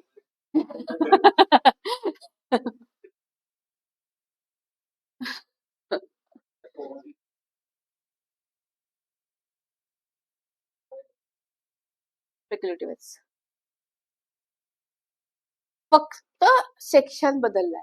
लक्षात ठेव. काय बदललंय? त्यातले मी कॉमन, आता हे दिसतात एवढे नाही, अजूनही खूप सेक्शन्स आहेत जे बदललेले आहेत. पण ते कॉमन आपण युटिलाइज नाही करत. म्हणजे कसं आहे, किमान बदल जो आपल्याला रोज करायचा आहे तो पहिला पाठ करा. पाठच करायचंय हे.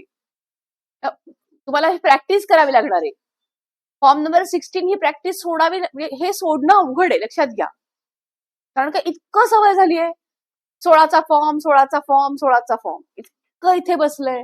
तर तुम्हाला कितीतरी मेंदूला सतत सांगावं लागेल. 16चं म्हणायचं नाही, कशाचं म्हणायचंय? 130चा फॉर्म, 130चा फॉर्म, 130चा फॉर्म. लक्षात. सो जे रोज लागणारे आहेत ते बदल. कारण का अगदी तोंडावर तुम्हाला पहिलं सगळ्यात तोंडावरती येणार आहे ते म्हणजे टीडीएसचे रिटर्न्स. एप्रिल मे जूनचे भरायचे, त्याचेच रिटर्न फॉर्म बदललेले. आता आता आणखीन महत्वाचा मुद्दा ह्यात काय सांगण्यासारखा आहे की अजून त्यांनी बदललेलं चलन बिलांचे डिटेल्स पोर्टलवरती दिलेले नाहीत. पोर्टलवरचे चेंजेस झालेले नाहीयेत अजून, ते अजून यायचे, ते येतील. आत्ताशे त्यांनी फॉर्म नंबर काय देणार आहे हे दिलंय, पण पोर्टलवरचा फॉर्म नंबर अजून बदललेला नाही, कारण का अजून हेच रिटर्न भरायचे. मार्चचे रिटर्न जाणं बाकी आहे, त्यामुळे ते चेंजेस आहेत. इव्हन तुम्हाला चलन नंबर बदललेला नाही अजून तरी. सो ते बदलतील कदाचित, ते आपल्याला ड्यू डेट्स वाढवून देतील, जसं मागच्या वर्षी घडलं होतं. मागच्या वर्षी त्यांनी सगळे आयटीआरचे फॉर्म बदलून टाकले होते. कालांतराने आत्ताशी बदलांना सुरुवात झालेली आहे. जुना थोडासा टॅक्स खोटा, जुना टॅक्स मध्ये प्रोव्हिजन बदललेले नाहीत, त्यामुळे जुना टॅक्स अजून तुम्हाला रिफर करायला हरकत नाहीये. तो रिफर करा. का? सुरुवात केली आहे त्यांनी, सुरुवात आहे ही बदलाची. कालांतराने टॅक्स इयरच बदलणार आहे तुमचं. त्यांनी असेसमेंट इयर, प्रिव्हियस इयर ही संकल्पना काढली आहे, ही सुरुवात केली आहे. आता टॅक्स इयर तुमचं कालांतराने पुढच्या एखाद दुसऱ्या वर्षामध्ये तुमचं tax year January to December येणार आहे. कळलं? टॅक्स इयर काय असेल आणि खरा तुम्हाला मार्च एंड असेल. कळलं? उन्हाळ्यामध्ये उन्हाळ्याची सुट्टी ही मुलांना असणार पण तुम्हाला नसणार, कारण का ऑडिट सगळे मार्च, एप्रिल, मे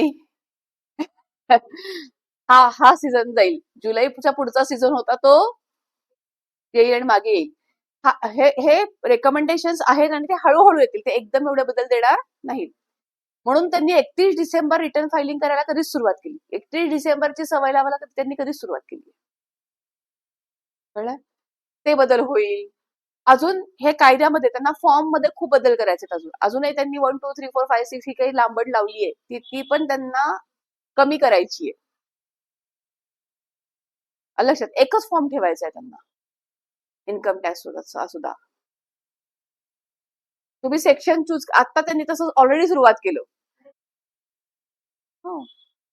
ते काय करणार, आता आपण जसं करतो तसं त्यांनी शेड्यूल दिलेत. तुम्हाला काय लागतंय तेवढं क्लिक करा, बाकीचं नो करून टाका. तसं ते एकच फॉर्म ठेवतील, किमान 1 ते 5 साठी तरी. कंपनीचं वेगळं आहे, ट्रस्ट वगैरे आणखी वेगळं. आणि 1 ते 5 मध्ये तुम्हाला एवढाच एक ऑप्शन असणार, तुम्ही फक्त सॅलरीत आहात का, तर सॅलरीला टिक करा, बाकी सगळं. आता प्रॉब्लेम काय बघा, सॅलरीवाल्याला आयटीआर 1 भरायचा आहे, ज्याच्याकडे एकच घर आहे, थोडा अदर सोर्स इन्कम आहे, म्हणजे नॉर्मल अदर सोर्स इन्कम आहे, तो आयटीआर 1 भरू शकतो. जर त्यांनी हेच कॅपिटल घेत त्यांनी जर शेअर म्युच्युअल फंड विकले की त्याला आयटीआर 1 नाही फाईल करता येत, त्याला आयटीआर 2 फाईल करायला लागतोय. हे कन्फ्युजन आहे ना, ऍब्सोल्यूट कन्फ्युजन आहे हे. ओके, ते करायला लागू नये. ठीक आहे. म्हणून या वर्षी तर त्यांनी फॉर्म मध्ये बदल नाही केलेत, पण बदल लागू शकतात. आता लेटेस्टच माझे इन्कम टॅक्सचं मॉड्यूल चालू आहे आणि लेटेस्टच एक्झाम्पल घेतलं होतं मी. हे बघा, आता हा एक व्यक्ती आहे, त्याचं सॅलरीचं इन्कम आहे 12,60,000. त्याचं प्रोफेशनल टॅक्सचं डिडक्शन होणार आहे 2,500. त्याचं इंटरेस्ट म्हणजे 24चं डिडक्शन त्याला ओल्ड रेजिम मध्ये मिळणार आहे 2 लाखाचं हाऊस प्रॉपर्टीचं इंटरेस्ट, जे ओल्ड रेजिमलाच मिळतं, जे न्यू रेजिम मध्ये नाहीये. प्रिन्सिपल आहे, त्याचं एटीसी ला पण डिडक्शन आहे. शिवाय इंटरेस्ट, सेव्हिंग बँकेचा इंटरेस्ट आहे, त्याला सेव्हिंग बँकचा इंटरेस्ट आहे म्हणजे 80 टीटीएच्या अंडर 10,000चं तेही डिडक्शन मिळेल जुन्या रेजिमला. इन्व्हेस्टमेंट इन एनएससी आहे म्हणजे eighty C, medical insurance eighty D, Kerala fund eighty G, life insurance premium eighty C, interest on FD other sources, TDS advance tax pay केलाय, interest on PPF exempt, invested in PPF eighty C आणि winning from lottery other source income. तर ह्याचं जे computation मांडलंय सगळं deduction करून, हे सगळं deduction वगैरे करून त्याचं कम्प्युटेशन मांडलं 9,31,800. 9,31,800चं टॅक्स कॅल्क्युलेशन झालेलं आहे. स्पेशल रेट आणि नॉर्मल रेट मिळून 76,060. स्पेशल रेट नॉर्मल रेट का? कारण का विनिंग आहे, लॉटरीचं विनिंग आहे. लॉटरीच्या विनिंगला 30% आधी पण होता, आज पण आहे, हे मी सांगते. विनिंग जे आहेत अदर सोर्स मधले विनिंग काय आहेत? लॉटरीचं winning, card game, TV game show, ह्याला तेव्हाही किती टक्के स्पेशल रेट होता? 30%. आजही तो कंटिन्यू 26 ला नवीन टॅक्स मध्ये पण हा कंटिन्यू आहे. तर टॅक्स ऑन नॉर्मल रेट म्हणजे हा ओल्ड, कारण का आपण डिडक्शन केलेत. 9,31 कशामुळे आली ही फिगर? Old regime. ओल्ड रेजिमला सगळे डिडक्शन घेऊन 2 लाखाचं आपण 2,500चं पीटीचं डिडक्शन घेतलंय. एटीसी टू एटीयू सगळे डिडक्शन घेतलेत आणि इंटरेस्ट ऑन हाऊसिंग लोनचं पण डिडक्शन घेतलंय. सगळे डिडक्शन घेऊन ओल्ड रेटने टॅक्स कॅल्क्युलेट केलाय मी, स्पेशल रेट विनिंग वरती केलाय. मग माझा टॅक्स किती आला? हेच आता न्यू रेजिमनी. न्यू रेजिम मध्ये मी आता काय केलं? 9,31 माझे डिडक्शन जे होते लेस केलेले मी ऍड करून घेतले, कारण का डिडक्शन मिळणार नाही. इंटरेस्ट ऑन सेल्फ ऑक्युपाइड प्रॉपर्टीचं डिडक्शन मिळणार नाही, ते मी ऍड करून घेतलं.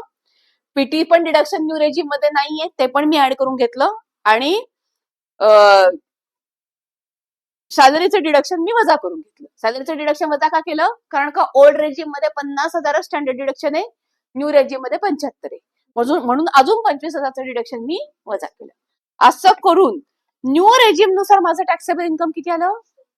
13,59,300, 13,59,300. हेच ओल्ड रेजिम नुसार सगळं डिडक्शन करून किती आलं होतं? 9,31,800. इथं वाढलं न्यू रेजिम मध्ये. मग इथे सुद्धा सेम आहे, कारण का न्यू रेजिम मध्ये सुद्धा विनिंगला 30% टॅक्स आहे. म्हणून मी इथेही नॉर्मल रेट स्पेशल रेटचं बायफर्गेशन केलंय. माझा टॅक्स किती आला? बेसिक इथे किती आला होता? नाही सॉरी, इथे 1,10 आला. 1,10,260. 76,000 नॉर्मल रेट प्रमाणे आणि 34,200 स्पेशल रेट प्रमाणे, दोन्ही मिळून टॅक्स किती आला? 1,10,260. इथे हेच स्पेशल रेटचे आणि नॉर्मल रेटचे मिळून किती आले? बेसिक 1,09,95 आणि इथे किती आले? 1,10,260. मी तरीही काय करेन? कुठलेही हे डिडक्शन न घेता सुद्धा मी कुठली रेजिम ऑप्ट करेन?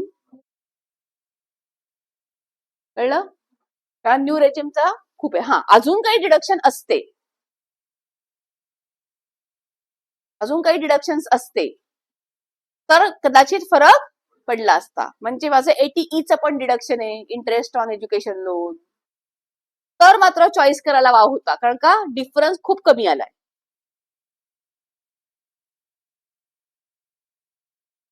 बिझनेस लॉस असाही आपल्याला न्यू रेजिम मध्ये बिझनेसचा पण काय लॉसचा संबंध आहे? ही इंडिव्हिज्युअल एचएफ ची स्कीम आहे स्लॅबला. बिझनेस लॉस आधी न्यू रेजिम पण सेट ऑफ आपण असंही घेऊ शकतो. आलं लक्षात?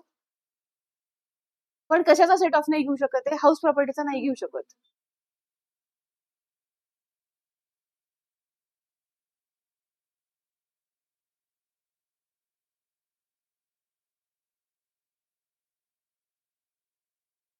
सो हा फरक तुम्हाला कम्पेअर करायला लागतो बघण्यासाठी, पण तुम्हाला मॅक्झिमम तुम्हाला न्यू रेजिम मध्ये जाणारेच आता दिसतील.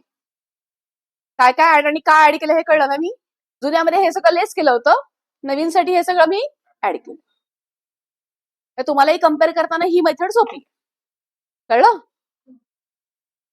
तो सगळ्यांना व्यवस्थित कळालंय बदल? ही जी एक्सेल आहे, जी वर्ड फाईल आहे, तुमच्या सगळ्यांना मी शेअर करायला सांगते ईमेल वरती तुमच्या रेफरन्ससाठी. ओके, ठीक आहे. कोणाला काही प्रश्न?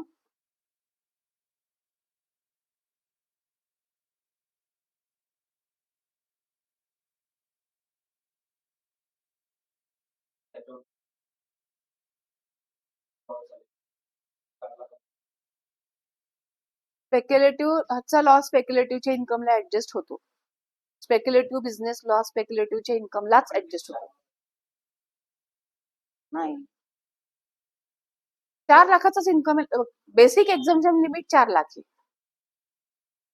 नाही नाही नाही नाही, तुम्ही तुमचं इन्कम बेसिक एक्झम्पशन लिमिटच्या आत आलं की तुम्हाला टॅक्स नाहीच आहे. मुळातच नावच काय त्याचं,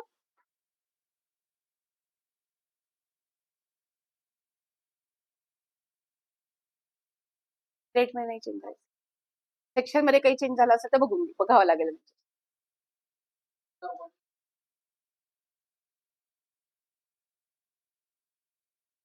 फक्त 393 म्हणायचं. नाही नाही नाही नाही नाही, सगळं सेम आहे आधीचं. 194C ला लिमिट किती आहे, रेट किती आहे, 194J चं लिमिट किती, रेट किती, जसं आहे तसं सगळं सेम आहे.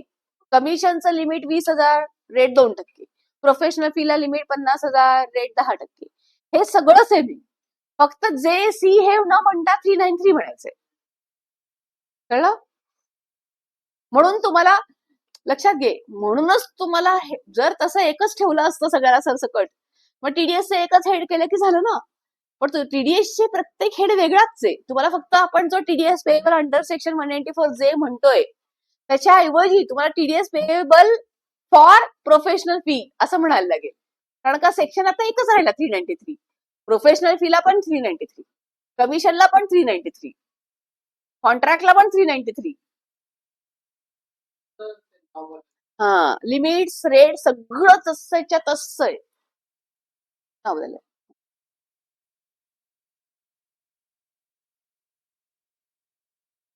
फॉर्म 19 नाही झालाय, 16चा वेगळा झालाय, बदललाय. फॉर्म नंबर बदलला रे. आपण जर 16चा फॉर्म म्हणतो ना, तो 130 झालाय. तो सेक्शन सॅलरीचा सेक्शन, फॉर्मचा नाही.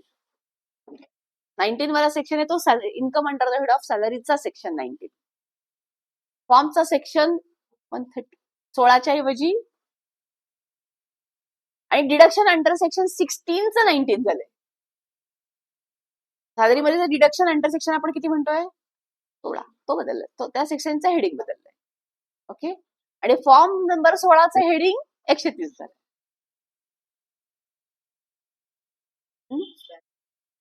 कसं ते तुम्ही ठरवा. दोन्ही स्लॅबनी कॅल्क्युलेशन करून बघा, जे कमी ते आपलं. मी आता तेच करून दाखवलं तुम्हाला. आता जे उदाहरण शो केलंय ते मी काय शो केलंय, कळलं? दोन्हीने टॅक्स कॅल्क्युलेट करून बघायचं, with deduction without deduction.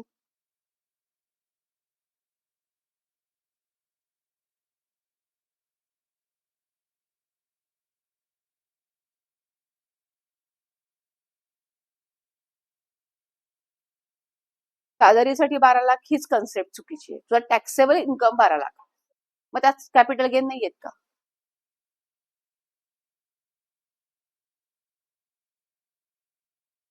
Taxable income, बघ, दोन गोष्टी वेगळ्या आहेत. टॅक्सेबल इन्कम कॅल्क्युलेट करताना तुझं कॅपिटल गेन येणार, तुझं लॉटरी येणार, सगळं येणार. टॅक्स कॅल्क्युलेट करताना तुला स्लॅबनी कॅल्क्युलेट करायचं आहे का स्पेशल रेटनी कॅल्क्युलेट करायचं आहे, असं.